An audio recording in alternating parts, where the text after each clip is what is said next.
Muy bien, muy buenas noches. Estamos aquí reunidos para esta cuarta clase del curso de técnicas de redacción de texto y debido a que ha habido una necesidad de suspender las clases por las fiestas patrias, porque venían varios feriados seguidos, voy a permitirme en esta cuarta clase hacer una recapitulación de las clases anteriores y después entrar a la materia propia, ¿no? A la materia propia de esta clase, ¿no?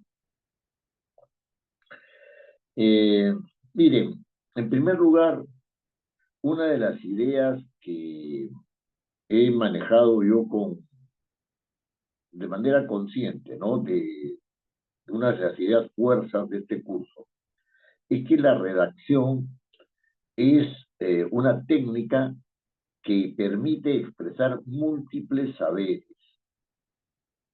Es decir, esta técnica nos permite presentar un texto, ¿no? Presentar un texto o elaborar un texto para presentarlo, ¿no?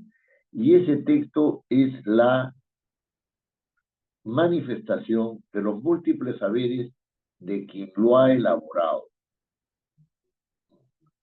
Es decir, no solamente es un quehacer lingüístico, sino que además es un quehacer lingüístico que transmite información sobre algún o algunos aspectos que tienen que ver con el conocimiento humano, ¿no? Con un conocimiento humano de interés de aquellos que están en el circuito de la comunicación. Una segunda idea es justamente la que tiene que ver con el circuito comunicativo en el cual se mueve el texto escrito, porque también he insistido e insistiré fuertemente en que se ha cometido un error desde mi punto de vista al tratar el texto escrito como si fuera una entidad eh, en sí misma, ¿no? Cuando en realidad es un medio de comunicación entre el que escribe y el que lee. Ciertamente este es un proceso complejo, ¿no? Y al ubicarlo en el proceso de la comunicación, nosotros hemos visto de que este conjunto de mensajes que están en un texto, ¿no? Es solamente uno de los elementos de la comunicación, porque esos mensajes son enviados por un emisor y un receptor a un receptor, y ahí se producen procesos de elaboración del mensaje que llamamos codificación y procesos de desciframiento del mensaje que llamamos decodificación. Pero además de esos tres elementos, ¿no? Tenemos que hacer hincapié en que ese instrumento ha sido transmitido por un canal que para el caso de la redacción es un canal gráfico visual, y ese canal gráfico visual tiene una organización determinada, ¿no? No es solamente un sonido, ¿no es cierto?, que tiene características de continuidad, sino que además sino que es un sonido que tiene la característica de estar articulado. Y ese sonido articulado se plasma en las grafías, ¿no es cierto?, que son las maneras, las formas en las cuales se traduce ese nivel sonoro en lenguaje escrito, ¿no? Ahora bien, este canal, que es un canal gráfico visual, ¿no?, transmite una organización determinada que nosotros conocemos como parte de nuestra lengua de uso, ¿no? Y esa organización, ¿no es cierto?, esa manera de construir los mensajes, esa manera de enviar significados, no es ni más ni menos, ¿no es cierto?, que el resultado de un manejo del código, ¿no?, para elaborar el mensaje y para descifrar el mensaje. Los que tienen las mismas posibilidades compartidas, es decir, utilizan los mismos elementos y los combinan con las mismas reglas, son capaces de elaborar, transmitir y los que reciben son capaces de entender el mensaje. Entonces, tenemos un conocimiento común al cual le llamamos código. Ahora, cuando uno envía mensajes, ¿no es cierto? Cuando uno envía mensajes, en este caso escritos, está escribiendo acerca de algo. Y ese acerca de algo, ¿no es cierto? Es el conjunto de objetos que son materia de preocupación o de interés, ¿no es cierto?, del que está enviando el mensaje, del que lo elabora y del que lo recibe, ¿no? Por lo menos esa es la presunción. Y entonces ahí tenemos un sexto elemento que es el contexto. El contexto es el conjunto de objetos, ¿no es cierto?, que el receptor, que el emisor, ¿no es cierto?, utiliza para elaborar el mensaje y que el receptor, ¿no es cierto?, conoce para poder descifrar el mensaje.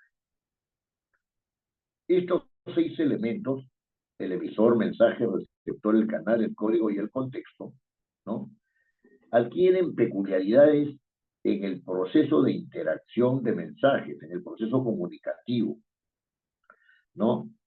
Y ahí se produce una serie de funciones.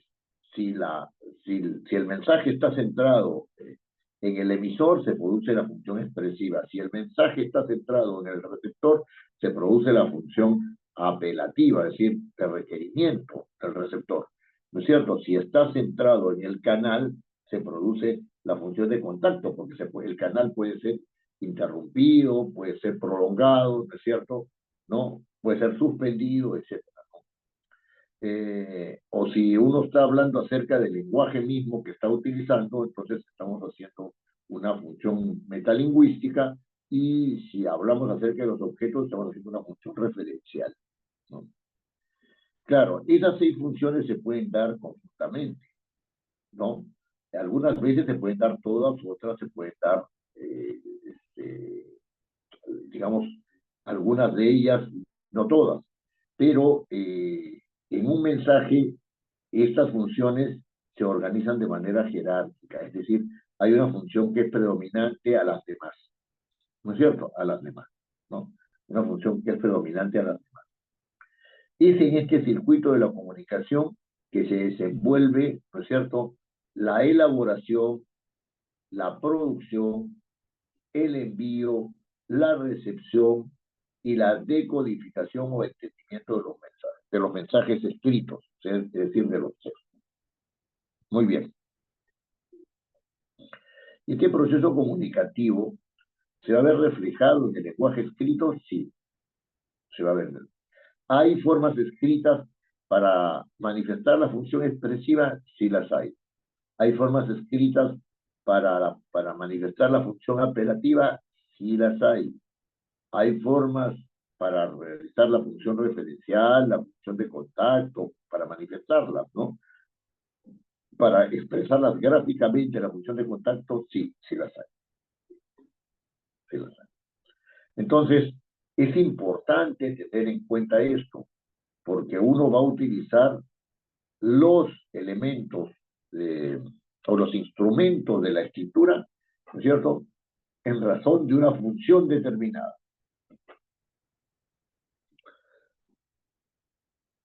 Ahora bien, aquí el curso trata acerca de la elaboración de los mensajes.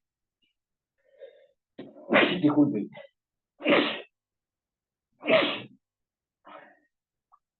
¿No es cierto? Trata acerca de la elaboración de los mensajes escritos, ¿no? Y los mensajes escritos no son sino la plasmación gráfico-visual de los mensajes orales, ¿no?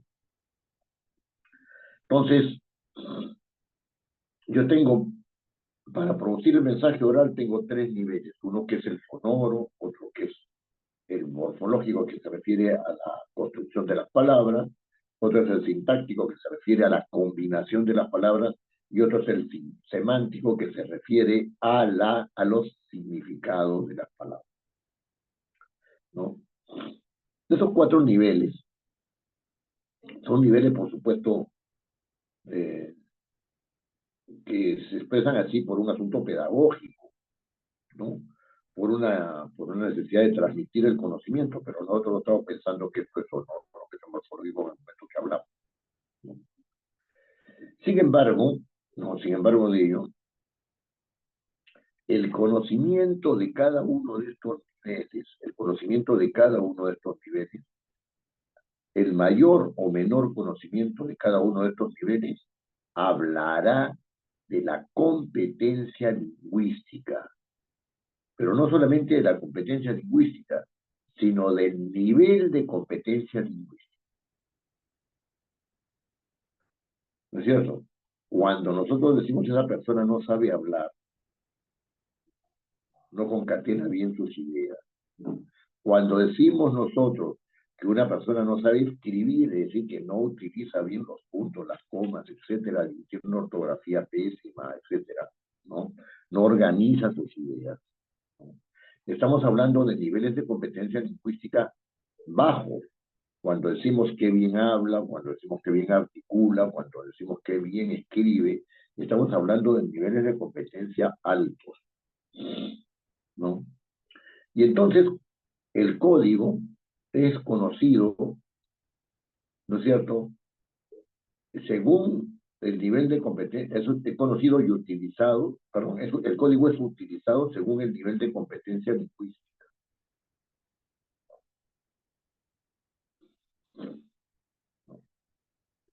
Ahora bien, eh, si vamos al nivel sonoro, es decir, a la transcripción gráfica, ¿no? De lo que se dice, ¿no? Porque siempre hay una correspondencia entre los sonidos y la grafía, ¿no? Uno lo que hace es escribir las palabras correctamente en ese nivel, en el nivel gráfico. Cuando se dice que hay una buena ortografía, cuando se dice que hay una buena ortografía, lo que se está diciendo es que la persona conoce, ¿no es cierto?, cómo se escriben las palabras correctamente. Nosotros en este curso no hemos entrado en un curso de ortografía porque es un curso aparte, ¿no?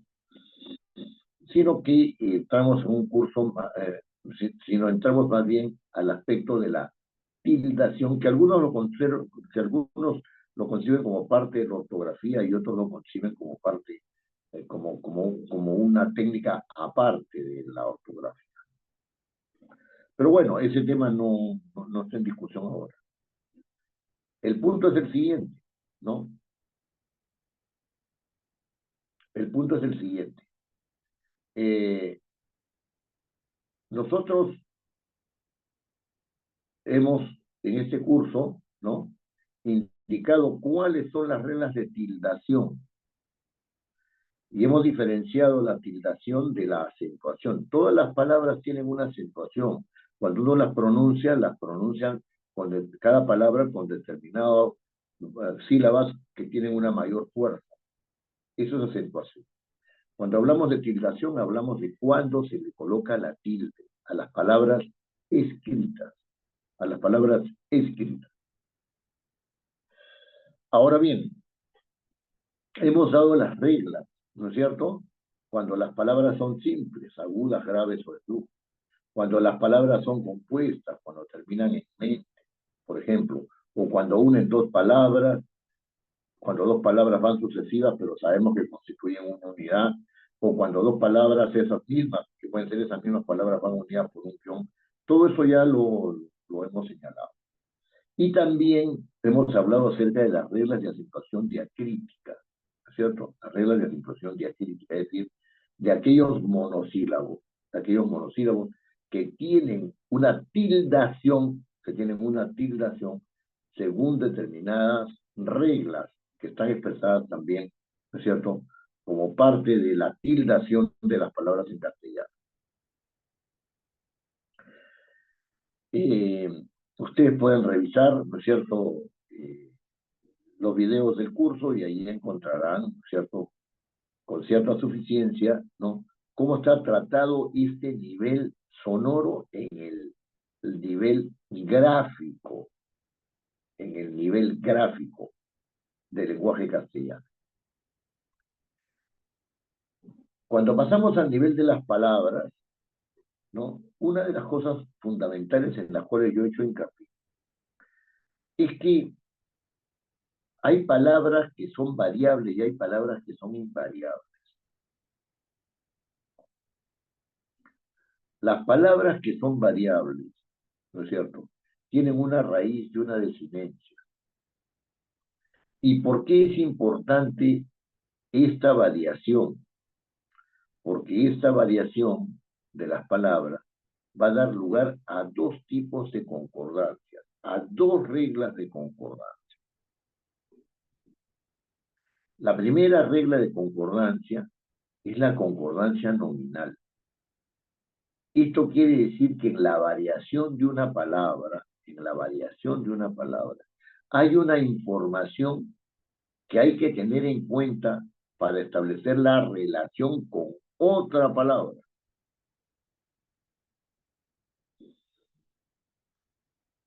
En el caso específico de la concordancia nominal, hay que tener el nombre, ubicar la variante, la parte de la variación de las palabras, saber qué información da y hacer la respectiva concordancia nominal con aquellos elementos que modifican el nombre, comúnmente llamados modificadores, ya sea el artículo, ya sea el adjetivo. Es decir, ya sea si se trata el nombre de una manera general o particular, o si se trata el nombre señalando sus características, que es el caso del adjetivo. ¿No? Entonces, allí en el final del nombre hay una variación y esa variación hay que tener en cuenta en razón de la información que da para hacer la concordancia con el otro término. Por eso decíamos que no puede decirse gato mala, sino gato malo, por el tipo de información. La O me está dando una información del masculino singular y malo me tiene que dar también la información del masculino singular. Yo no puedo decir la gato, sino la gata. La información del femenino singular, entonces gata femenino singular. Y esa es la primera regla de concordancia nominal. Sobre presidenta, la presidenta, el presidente. No, la presidenta y el presidente. Esas variaciones aceptadas modernamente por la Real Academia, se sujetan a las mismas reglas de concordancia nominal. No pueden salirse de las reglas de concordancia nominal. El presidente y la presidenta. Esto no es una conquista del feminismo ni cosa por el estilo, no, esas son variaciones que están dentro de la lógica de armado del castellano. ¿No?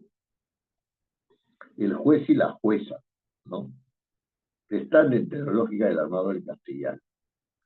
Esas palabras están siendo, como diría don Aurelio de Negri, están siendo bien derivadas. Los nombres se derivan, ¿no? Los verbos se conjugan.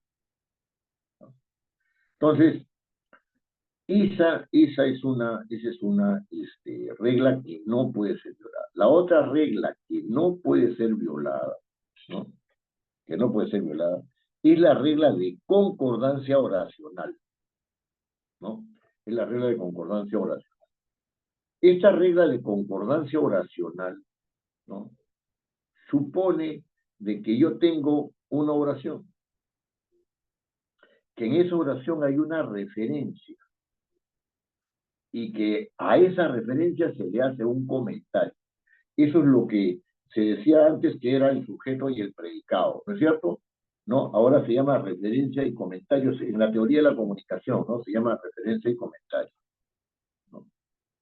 Entonces, ya no estoy en el nivel de la palabra, sino que estando las palabras combinadas y llego a establecer una oración, entonces tiene que haber una concordancia de número y de persona entre el nombre que me establece la referencia y el verbo que me establece el comentario, de número y de persona. Yo digo la casa, ¿no? Eres grande, nada que ver. La casa es grande.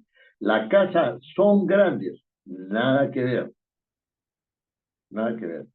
No, las casas son grandes, ¿no es cierto? La gente, ¿no es cierto? Son buenas. No, no, la gente es buena porque mi referencia es la gente y entonces está en singular y tengo que decir es. Si lo pongo en pasado, era, había, etcétera, había sido, etcétera. La tercera persona. Si digo tú estás comiendo, yo no puedo decir tú estoy comiendo, porque ahí tengo que estar en segunda persona, en la que escucha. Si digo yo estoy, tengo que decir yo estoy y no yo está comiendo. No.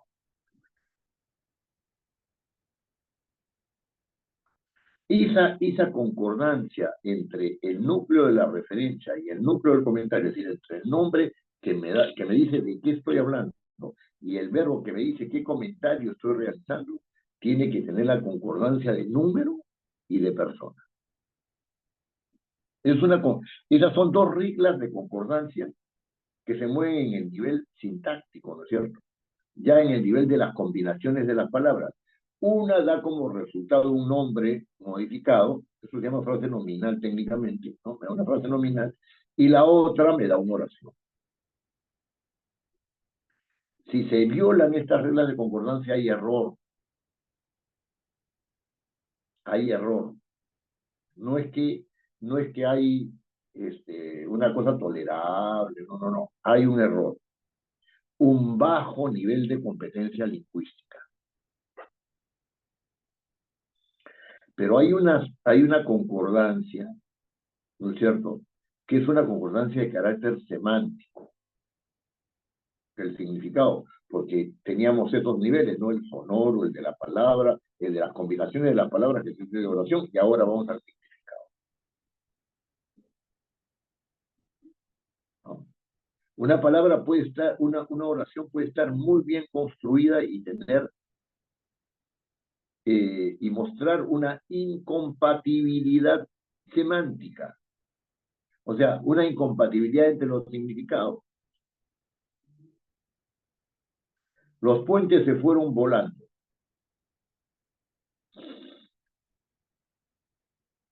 El verbo volar tiene como agente un ave voladora, porque hay aves rastreras. Ahí el problema no está en la construcción sintáctica, está en la incompatibilidad de significados. La regla de concordancia semántica supone que hay compatibilidad entre los significados. Y esa regla, ¿no es cierto?, se viola y produce, al violarse se produce un fenómeno de incompatibilidad de significados. Es una incompatibilidad semántica, incompatibilidad de significados. Entonces, ahí tienen ustedes esas tres reglas, ¿no es cierto?, que están claramente funcionando en el caso del castellano, ¿no? En el caso del castellano. La última de las cuales, la semántica, tiene que ver mucho con el mundo cultural,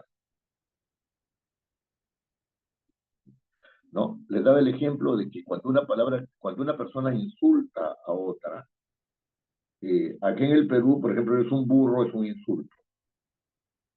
En Alemania a uno le dicen, tú eres un burro, no entiende. Pero si le dices, eres un chancho, se siente altamente ofendido.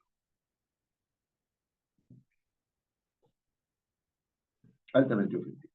No se le puede comparar a un ser humano con un chancho, ¿no? Entonces, ese mundo cultural, ¿no es cierto?, también es un mundo que hay que tener en cuenta cuando uno habla de incompatibilidades semánticas, ¿no es cierto? Ahora, establecidos estos criterios, entramos a una parte del curso que tiene que ver con la organización del texto mismo. Y esa organización del tiempo mismo es una organización que tiene que ver con los signos de puntuación, los famosos signos de puntuación. Y hemos dicho que para que se utilice el punto seguido, ¿no es cierto?, tiene que haber, tiene que colocarse después de una oración. No puede haber un punto seguido entre la referencia y el comentario. Los puntos seguidos se utilizan después de oraciones.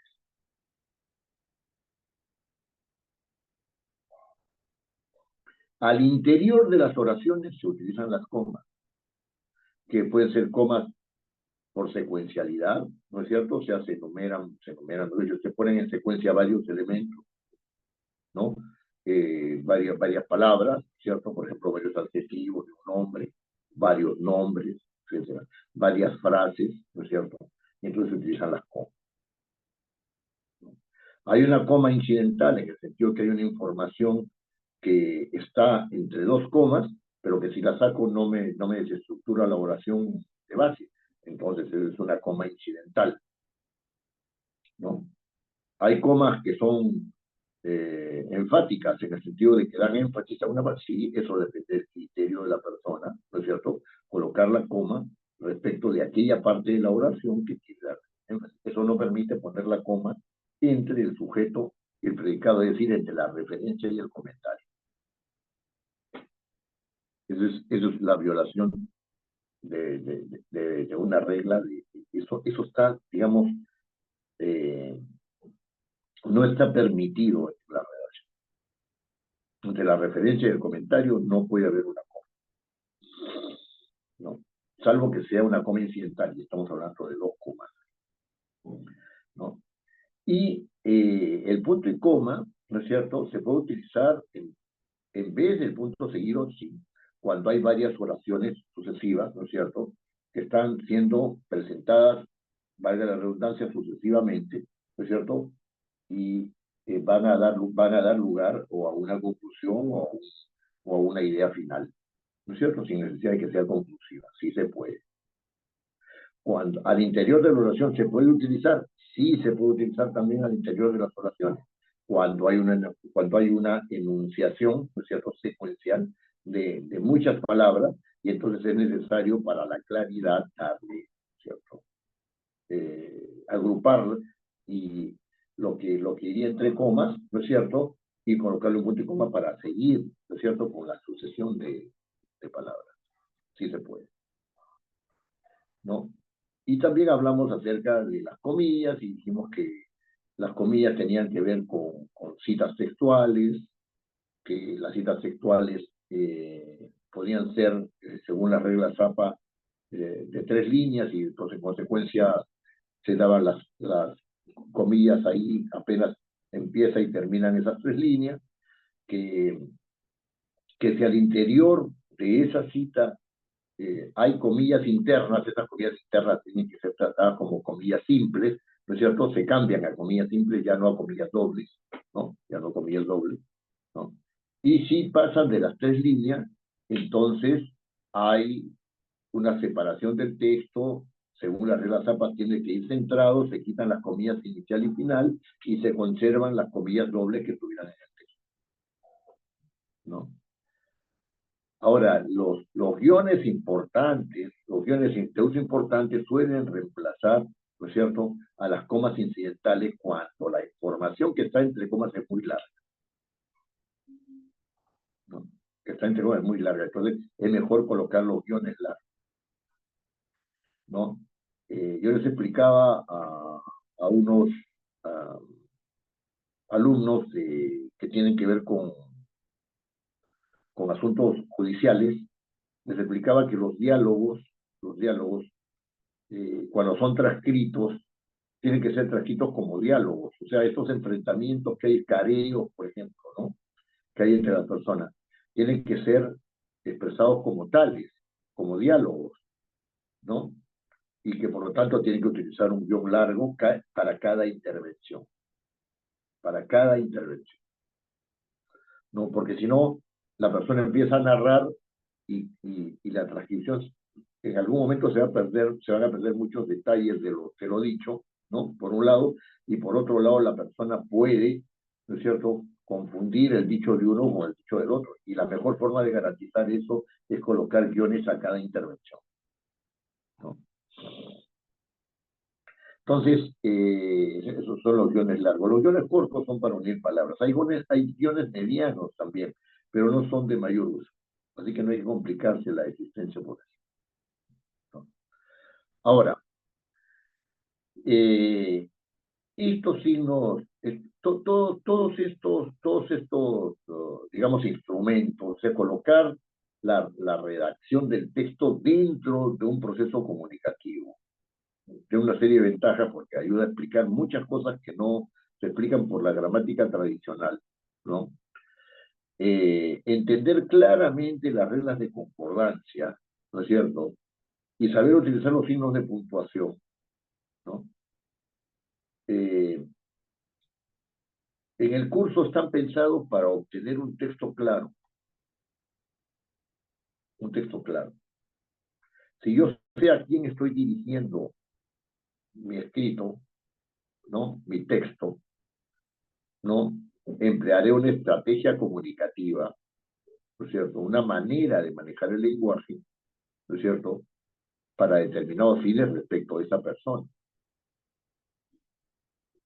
¿no? Eh, si yo elaboro un texto pensando de que eh, tengo que hablar, tengo que referirme a algo, tengo que ver en qué sentido debo referirme a eso, con qué perspectiva tengo que tratar eso según el interlocutor. Miren, hay palabras en los textos, hay textos que con una sola palabra el texto queda desarmado. Desarmado no porque el texto sea malo ni esté mal articulado, no, sino porque la valoración que tiene el receptor es negativa respecto. Puede hacer caso, puede hacer caso inverso, ¿no? Que por una sola palabra, por una sola coma, por un solo punto, ¿no es cierto?, se predisponga a la otra persona favorablemente, ¿no es cierto?, en la lectura de ese texto. Bueno, esta persona redacta bien, voy a leerla. Esta persona redacta mal, voy a leerla. No voy a leerla. Leeré solamente las conclusiones de lo que me envía. A ver, ¿de qué problema quiere tratar? Ah, no. Entonces, todo conduce a la claridad. Los signos de puntuación también tienen que ver con la claridad. Saber cuáles son las reglas de tildación también tienen que ver con la claridad. Y por eso les decía yo en clases anteriores que la claridad es algo que se obtiene aplicando estos instrumentos. Tú tienes que hacer un texto claro, ¿y ahí cómo lo hago claro? Aplicando estos instrumentos. Pero estos instrumentos tienen que aplicarse con algún sentido. Y la aplicación con algún sentido supone por lo menos 4 características de la utilización de estos instrumentos. Estos instrumentos, donde están incluidos los lingüísticos, ¿no es cierto? Porque uno maneja un código para elaborar y para entender los mensajes, ¿no? Tienen que evitar la incoherencia. Es decir, que en un mismo texto hayan contradicciones, salvo el caso de la muestra de contradicciones para solucionar,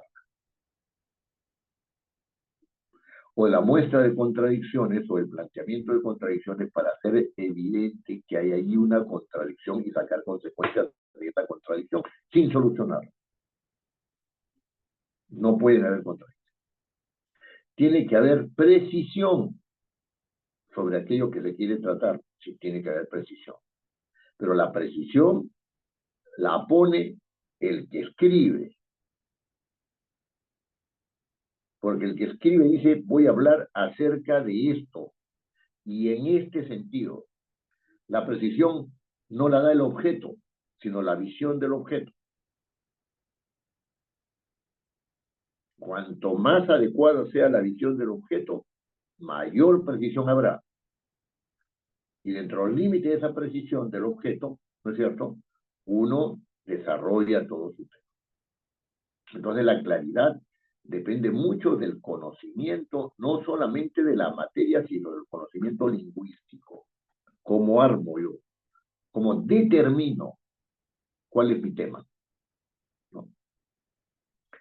La otra es la concisión, que ya les he dicho que la concisión no puede entenderse en el sentido cuantitativo, de más palabras, menos palabras. La concisión es decir, eso con la menor cantidad de palabras.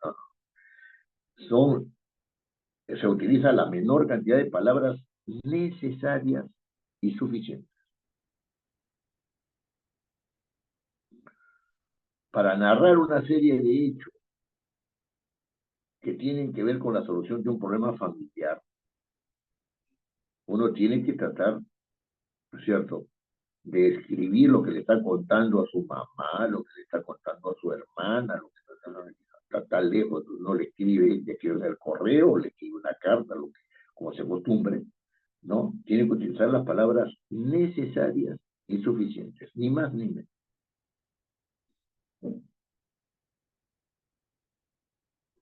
La pregunta es, ¿qué ocurrió? Ocurrió esto. ¿Qué piensas tú de eso? Esto.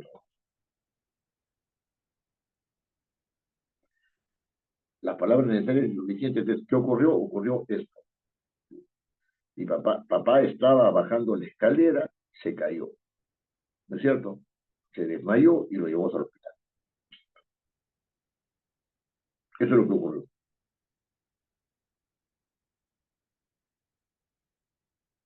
¿Y cómo está en el hospital? Está atendido por, ya lo internaron, está en emergencia. Pero ¿cómo podemos hacer para que ya lo internen de una vez, que no sé cuánto, que por aquí, que por allá? Entre en el mundo de las elucubraciones, en el mundo de las posibilidades. Sí, estamos tratando de eso, que no sé cuánto. Concisión, ¿cierto? Lo otro es la propiedad en el manejo del lenguaje. La propiedad en el manejo del lenguaje significa que los significados pertenecen, o sea, los significados de las palabras son significados de base. Hay un significado de base en las palabras. Ese es el significado propio de la palabra. Las variaciones que sufre ese significado de base, las variaciones que sufre ese significado de base, pueden ser a partir de ese significado de base, no pueden ser a partir de otro significado. Le ponía el ejemplo, ¿no? Si es que no se los he puesto a ustedes, se los pongo en este momento. La palabra representar significa volver a presentar. En el teatro se dice, representó bien su papel. O sea, asumió otro papel distinto, ¿no es cierto? Entonces ya hay una pequeña variación, porque ya no es volver a presentar lo mismo, sino estar presentando otra cosa.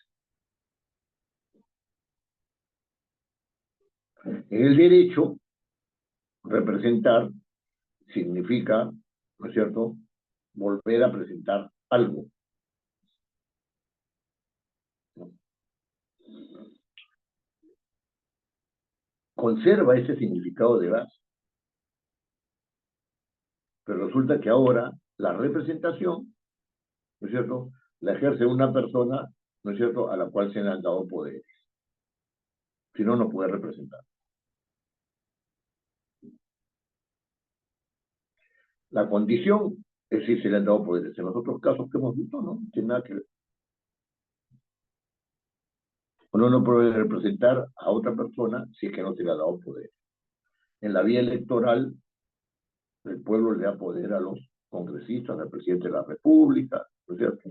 Le da poder. Por la vía electoral. En la vía civil, tiene que haber un documento que diga yo doy poder a fulano de tal, firmado por abogado, llevado ¿cómo se llama?, al notario, etc. Si no, no hay representación.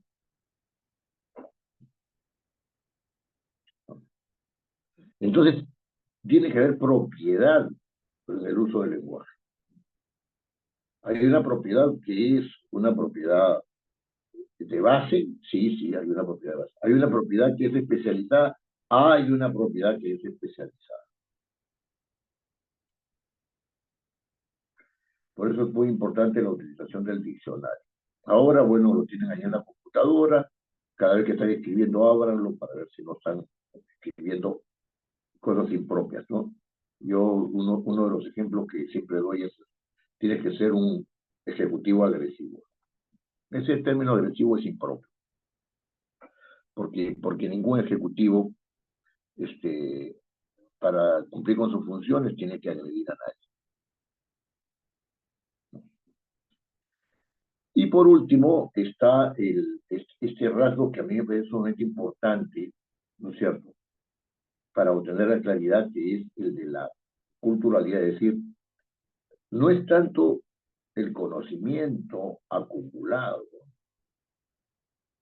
no es tanto el conocimiento acumulado, yo puedo tener mucho conocimiento acerca de matemáticas, lingüística,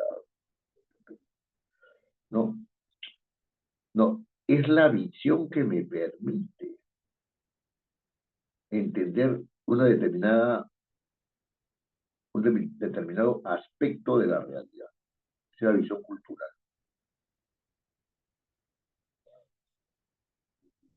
Estamos hablando y escribiendo acerca de las violaciones habidas en la comunidad, uh, en la comunidad de la selva, el Alto Amazonas. Violaciones.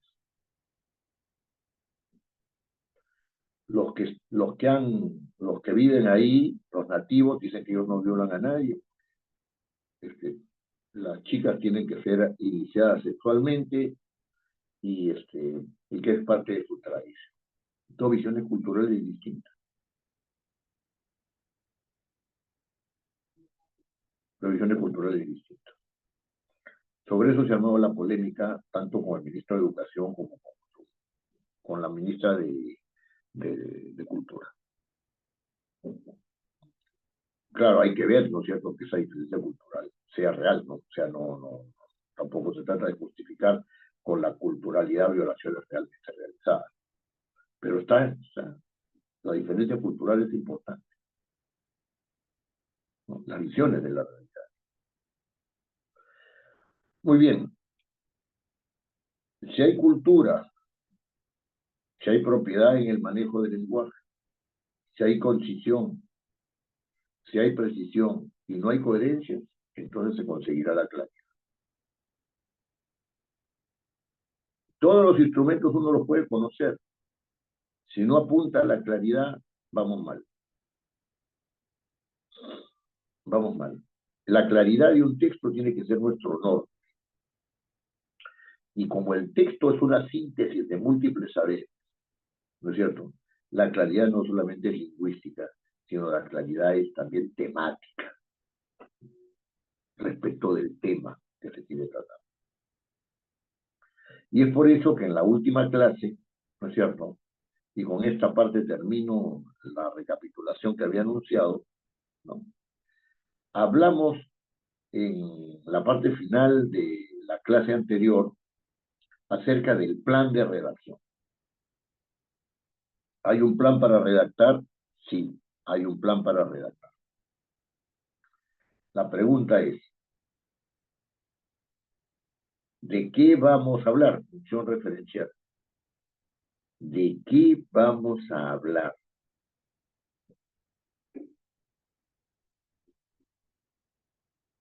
Entonces, es necesario delimitar el tema, ¿no? Eliana quiere hablar acerca de... Eliana, que no está ahora, ¿no?, está aquí, por lo menos no la veo, ¿no?, quiere hablar acerca de la ideología de género. Lucinda quiere hablar acerca de la cosmovisión andina del cultivo, ¿no es cierto?, de determinados tubérculos, etcétera, que hay en la zona donde ella vive, porque ella es campesina, ¿no? Geoffrey quiso hablar acerca de la importancia del cultivo de la lengua materna, etcétera, etcétera. Y así por el estilo. Entonces, hay que diferenciar en el primer paso del plan lo que es el mundo de las referencias, que es el mundo donde está pues el contexto, ¿no? Las referencias están ahí, ¿no? Están en mi cabeza, ¿no? Pero están ahí dando vueltas, ese es mi contexto, del mundo del tema, del mundo temático. Y entonces eso supone un proceso de reducción, un proceso de particularización, ir de lo general a lo particular para centrar el tema. En niños y adolescentes, solamente los rituales respecto de la papa, ¿no es cierto? ¿Qué cosas se entiende por ideología y qué cosas se entiende por género y cómo es eso, cómo se engarza la ideología con el género? Son ideas que van precisando el tema, ¿no? Está precisando el tema. Dicho sea de paso, no estamos haciendo un ejercicio de reducción temática, estamos haciendo una reducción temática, sí, este ejercicio, para que ustedes al final de este curso, ¿no es cierto?, elaboren un documento de 2 o 3 páginas sobre un tema determinado.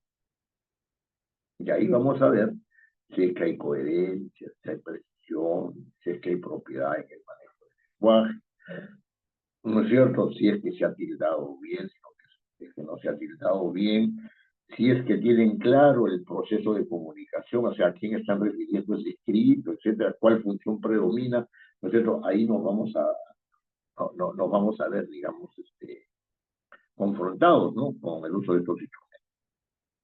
Entonces, hay que determinar el tema. Ese es el primer paso. El segundo paso es que hay que organizar el desarrollo del tema. Una vez, les decía, ¿no?, en la clase anterior, una vez determinado el tema, ustedes no pueden salirse del tema, o sea, no pueden tratar de elaborar con ideas que suponen una ampliación o una reducción del tema, salvo que quieran ampliarlo o reducirlo.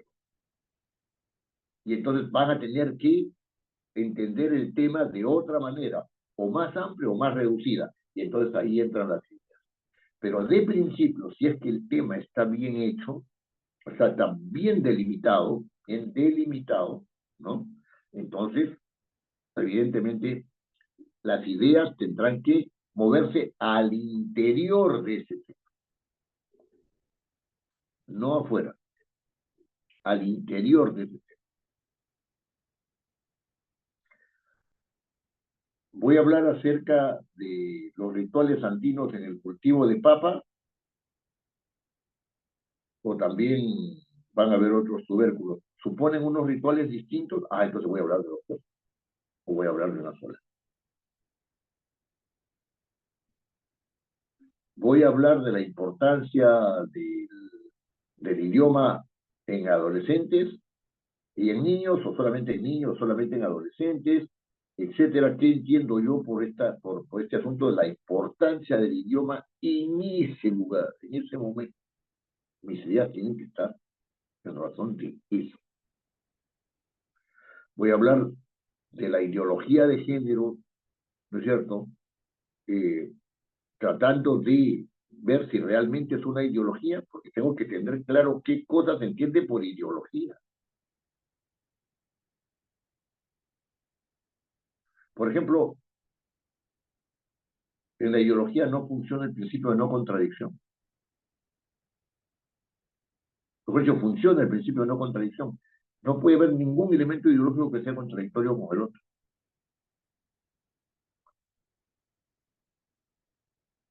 Los polacos se burlaban de los rusos, diciendo que los rusos decían que si la ideología era diferente de la realidad, peor para la realidad. ¿Por qué?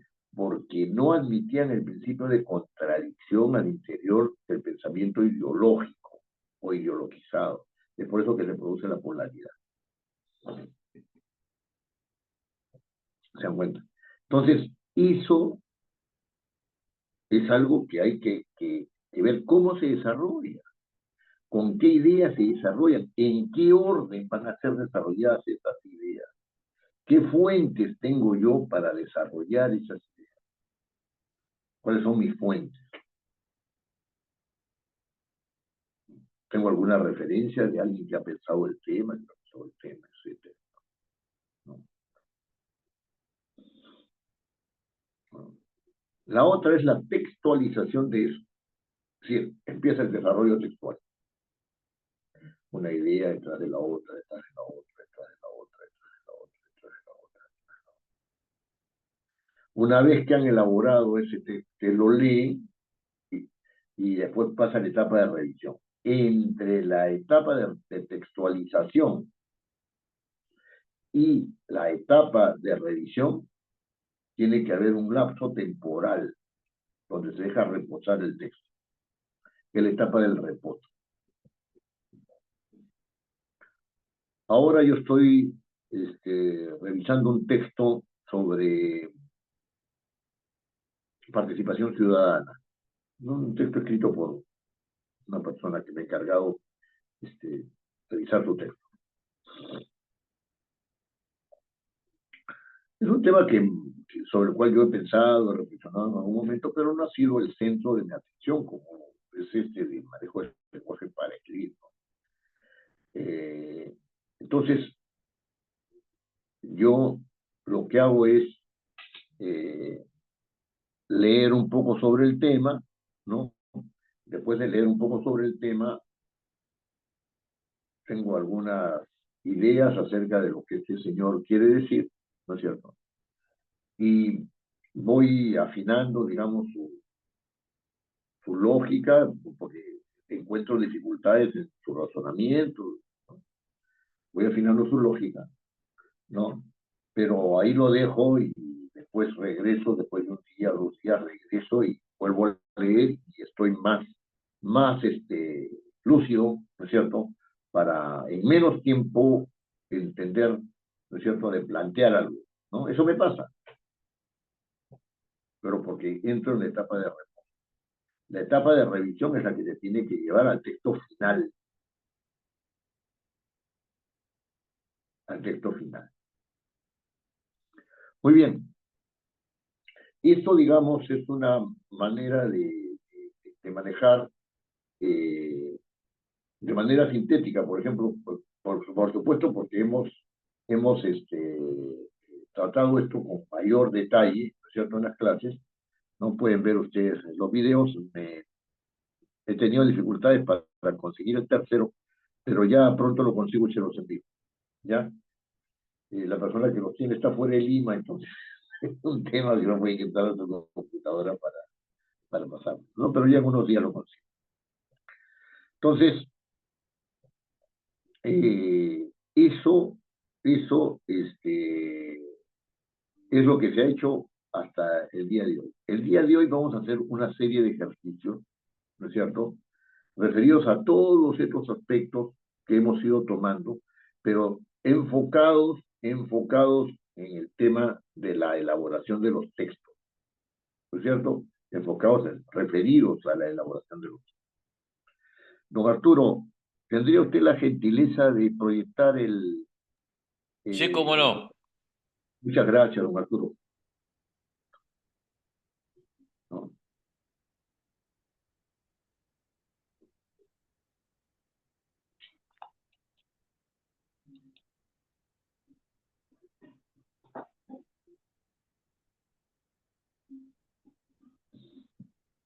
Ahí está bien. Perfecto. Está muy bien. Está muy bien. ¿No? Entonces, eh, esta serie de ejercicios que tienen ustedes aquí, lo que hacen es, que vamos a realizar ahora, es para reforzar, ¿no es cierto?, los conocimientos que hemos vertido en las clases anteriores.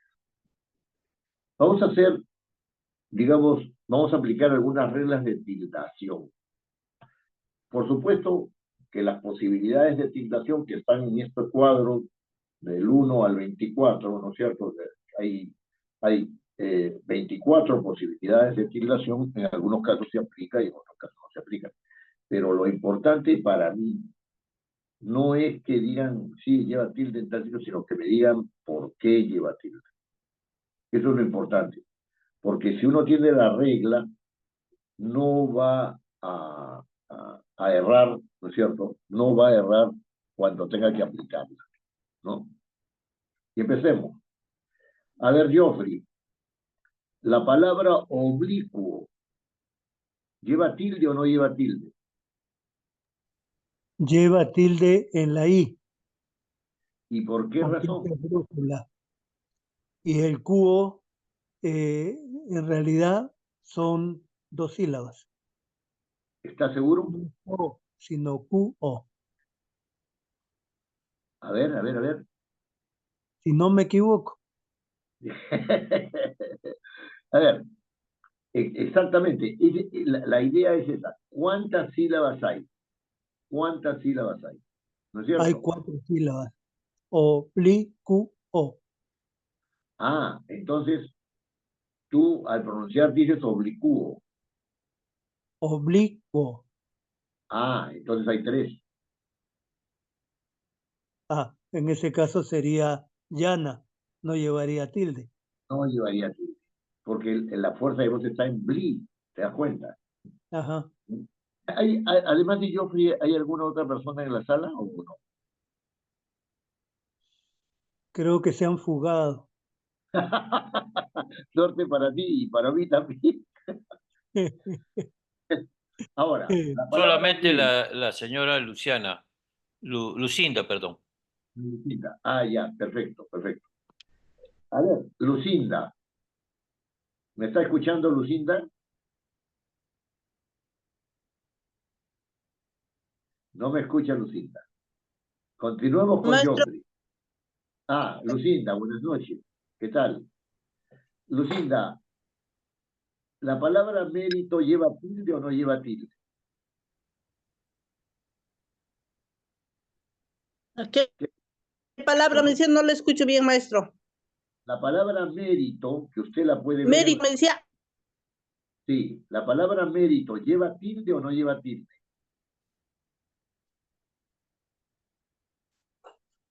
sí, lleva tilde.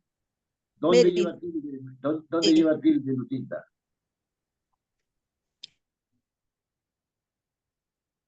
Es la palabra mérito. En la...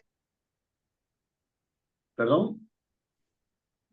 Sí, lleva Lleva, tilde. pero ¿dónde lleva la tilde? En la I. Ah, si lleva tilde en la I, entonces usted está diciendo que la palabra se pronuncia merito. El hijo del pescado mero. El hijo del pecado, pero está diciendo que lleva merito. Y en realidad, esta palabra merito en castellano no existe, ¿no? Salvo que sea un diminutivo de mero, ¿no? De pecado. Pero estamos hablando de la palabra mérito. Y la fuerza de voz está Ah, en la sílaba me. ah. Y lleva tilde, efectivamente, lleva tilde en la E. ¿Y por qué razón lleva tilde en la E? ¿Sabe usted? Si no sabe, dígame, no, no, no sé. Disculpa. No. Y lleva tilde entonces porque es esdrújula. Fíjense, acá hay tres sílabas. Me, ri, to. Y la fuerza de la voz está en me. Uno no dice merito ni meritó, sino mérito. Esa es una palabra esdrújula, y las palabras esdrújulas, según hemos enseñado, ¿no? Son palabras que siempre se tildan, siempre se tildan. Vamos a escoger otra palabra al azar. Por ejemplo, a ver, Geoffrey, tengo la palabra después. Se le ha colocado una tilde. ¿Es correcto o no es correcto? Sí, me parece correcto. Lleva La tilde razón. porque es una palabra aguda. Ajá. Es una Y palabra aguda, termina en S por no correcto. terminar en vocal. Así es. Las palabras agudas se tildan si es que terminan en NS o vocal, ¿no es cierto? Acá terminan en S, entonces lleva la tilde, ¿no es cierto? En el La segunda en es la vocal de la última sílaba. ¿Cuántas sílabas hay acá, Joffrey? 2. Dos, correcto. Pues, Pues, pues, exacto. sí. Entonces, ¿podría decirme ¿Podría decirme, Lucinda, ¿por qué la palabra virtual no lleva acento, no lleva tilde? ¿Podría decirme?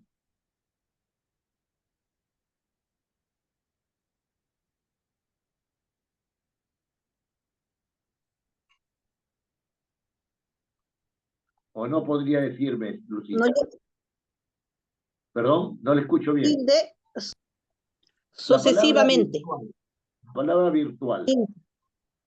¿lleva tilde o no lleva tilde? Está en el número 12.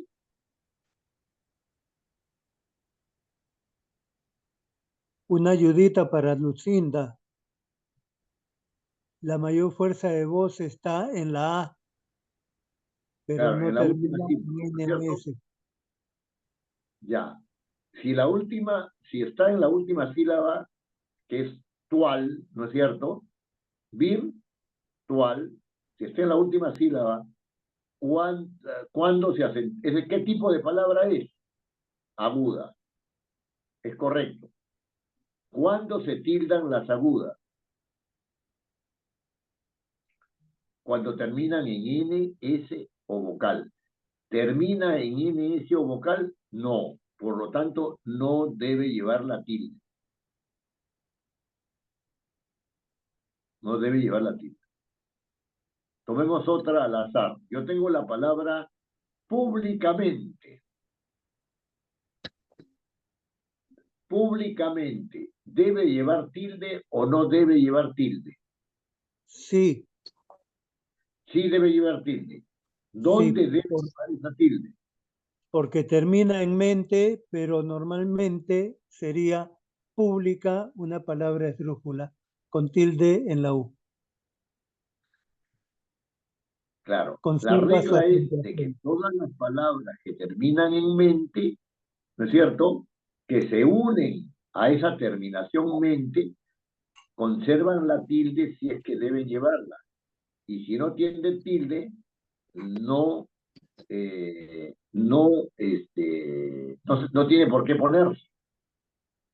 No tiene por qué ponerse. Entonces, pública, ¿lleva tilde o no lleva tilde? Sí lleva en la U. Se lleva porque es esdrújula. ¿Por qué es esdrújula? Uno no dice publicar, ni dice publica, sino dice pública. Está en la antepenúltima, ¿no es cierto? Última, penúltima, antepenúltima es la pu, ¿no es cierto? Entonces allí se trata de una palabra esdrújula y las esdrújulas siempre se tildan. Siempre se tildan. Ahora, entremos a la palabra número 23, ¿no es cierto? 23. Muéstraselo. ¿Lleva tilde o no lleva tilde? Sí lleva tilde. ¿Dónde lleva la tilde? En la primera E, porque En la primera es L, es decir, en la sílaba mues, ¿no es cierto? sí. En la sílaba, en la E, ¿no es cierto? Muéstraselo. ¿Qué tipo de palabra es esta? Sobre esdrújula. Sobre esdrújula. ¿Por qué? Porque